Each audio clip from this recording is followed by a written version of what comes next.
ዋው ናይ ሊሊ ክእለት ብጣዕሚ እዩ ደስ ዝብል ንኣሌክስ ደሪፋትሎ ኣሌክስ ድማ ብጣዕሚ እዩ ደስ ኢልዎ ማለት እዩ።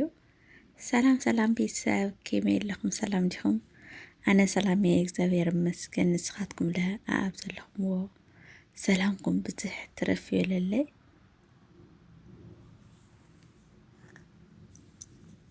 ሰላምኩም ትኾንልይ ድማ በዓልቲ ምልእ ተስፋዬ።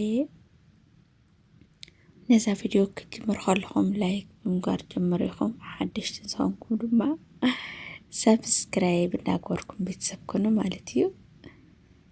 ዋው ደስ ክብሉ ብጣዕሚ ደስ ክብሉ ትሪእዎም ኣለኹም። ንመጀመርያ ግዜ ከምዚ ዓይነት ማለት እዩ ህያብ እሞ ረእይዋ እስከ ክትጎብዝ ኤፍሬም ለ ረእይዎ ግርማ ሞገሱ ማለት እዩ። ክጉብዙ መዓት ብቻ ኤፍሬም ኣብ ምንታይ ኣንእሽተን ኣብ ምንታይ ኣንእሽተይ ቃርያቶ ኣብ ጥሕሎ ምብላዕ ማለት እዩ። ጥሕሎ ምብላዕ ርኢኹም ኢኹም ንሓንቲ ጥሕሎ ንሓንቲ ወዳቕቲ ቢያንስ 5 ግዜ 6 ግዜ ዝኸውን ኣብ ኣፋ ኣውፂሑ እንዳመለሳ ማለት እዩ። ብጣዕሚ እዩ ዘስቀካ። ነገሩ ግን ከዓ እኮ ለይትፈልጦ ተኮይንካ መጀመርያ ኢኻ ተኮይኑሲ ከምኡ እዩ።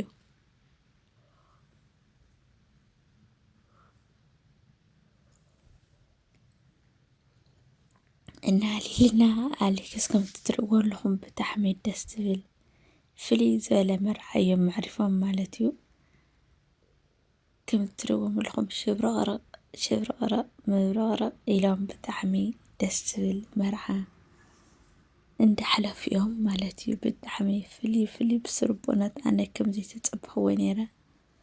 ኩሎም ኣዕርኽቲ ዓቢዶም ዕዱማት ዓቢዶም ድእዎም ኣለኹም ደስ ዝብል ማለት እዩ። ብጣዕሚ እዮም ደስ ዝብሉ።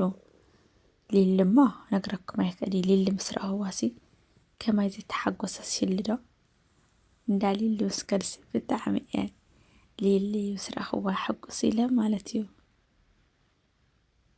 ብጣዕሚ እዮም ደስ ዝብሉካ ብጣዕሚ እዮም ዝኽእልሉ ኩሉ ነገር ማለት እዩ። ከምዚ ኢሎም ሽብርቕርቕ ኢሎም ድምቕምቕ ኢሎም ስለ ዝወዓሉ ብጣዕሚ እዩ ደስ ኢሉኒ ማለት እዩ። ካብኡ ለ ህያብና ኤፍሬም ዓዲግራት ስለ ዝኸዱ ናይ ሊሊና ኣሌክስ መርዓ ንምሕላፍ ኢሎም ስለ ዝኸዱ ብጣዕሚ እዩ ደስ ኢሉኒ ብእውነት። ይቅርታ ቤተሰብ ማለት እዩ።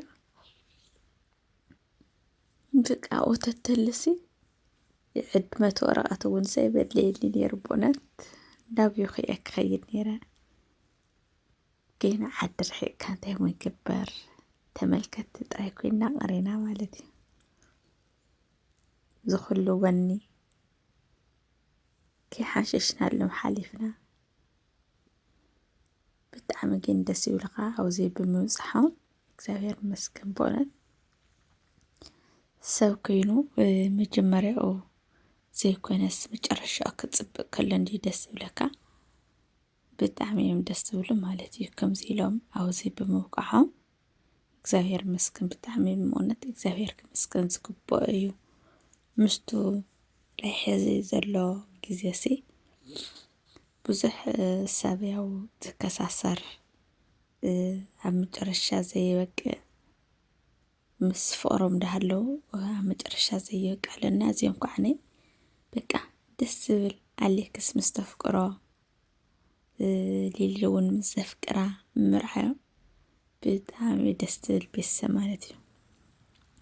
ናይ 7 ዓመት ፍቅሪ ፍርኡ ስለ ዝረአናሉ ብጣዕሚ ደስ ዝብል እዚኣቶም መምሃሪ ፍቅሪ ካብ ህፃውንቶም ጀሚሮም እዮምና ህፃውንቲ እንዳሃለው እዮም ኩሉ ነገር እንትን ኢሎም ቆልዑት እናሃለው ማለት እዩ። ሕጂ እውን ቆልዑት እንዲኦም ግን በቃ ማለትሲ ኣብዚ ፍቅሪ ዝጀመሩሉሲ ንፍቅሪ ዝጅመረሉ ሰዓት ኣይኮነን ነይሩ። በቃ ብጣዕሚ እዮም ንእሽተናት ነይሮም።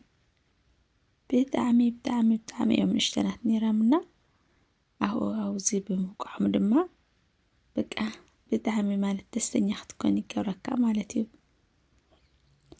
ሊሊ እሞ እንዳደረፈታ መርዓ ቅውጥ እንዲያቢላታ ንኣሌክስ ደሪፋትሉ ኩሉ ግዜ እንዲያ ትደርፈሉ ሕጂ ግን ኣብ ርእሲ ኣብ ልዕሊ ዕዱማት ኣብ ቅድሚ ዕርኽታ ኣብ ቅድሚ ቤተሰባ ስለዝኾነ ነበር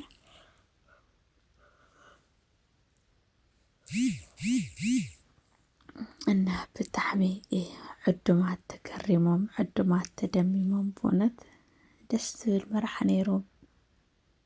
መጨረሻኦም የፀብቐሎም ጅማሬኦም ዘይኮነስ መጨረሻኦም የፀብቐሎም ማለት እዩ። ሓዳሮም ይባረኽ፣ ህይወቶም ይባረኽ፣ ፍቕሮም ይባረኽ፣ ቀፃሊ ይገበረሎም ማለት እዩ። ሕዚ ብቻ ዘይኮነስ ንቐፃሊ ንኩሉ ግዜ ይገበረሎም።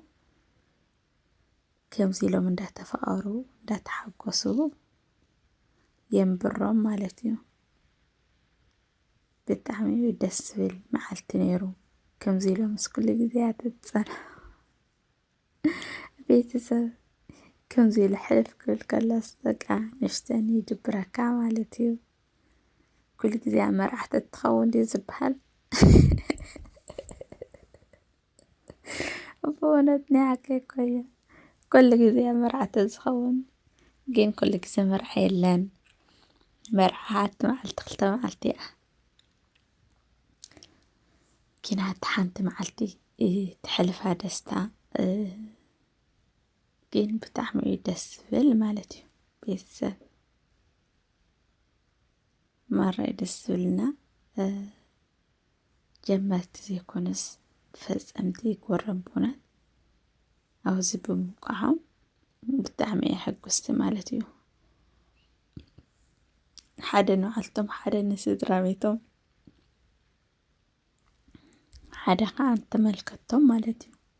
ሕጂ ተመልከቶም ኣብዚ ብምብፅሖም ብጣዕሚ እዮም ሕጉሳትና ማለት ጀሚርካ ምቁራፅ ብጣዕሚ ንባዕልካ ጎዲእካ ንኻልኦት ኣብ ጎንካ ዘለዉ ብዙሕ ነገር እዩ ዝፀልወካ ማለት ኣብዚ ሚድያ ዘይንሪኦ የብልናን። ብዙሓት ዝፈቐሩ ነይሮም ብዙሓት ድማ ዝተኸሳሰሩ ስለ ዘለዉ ስለንፈልጥ ማለት እዩ። ናይ ድልና ኣሌክስ ኣብዚ ብምውቃዕ ግን ብጣዕሚ በቃ ብዙሓት ሰብ ተሓጒሱ በቃ ኩሉ ሰብ እዩ ተሓጒሱ ካብ ተመልከቶም ንባዕሉ ጀሚሩ ማለት እዩ። ብጣዕሚ እዮም ተሓጒሶም ክነግረኩም ሓጎሶም ሲ ክንደይ ብሓጎስ ዝነብዐሎ መሲለኩም ርኢኻሲ ዘይትመንዎ ኢኻ ርኢ ተበልካ እቲ ቪድዮ ደጋጊምካ ዋላሲ በቃ ዘንዒ እንትኸይልካ ሃነን እንዳበልካ ማለት እዩ። በቃ ሃነን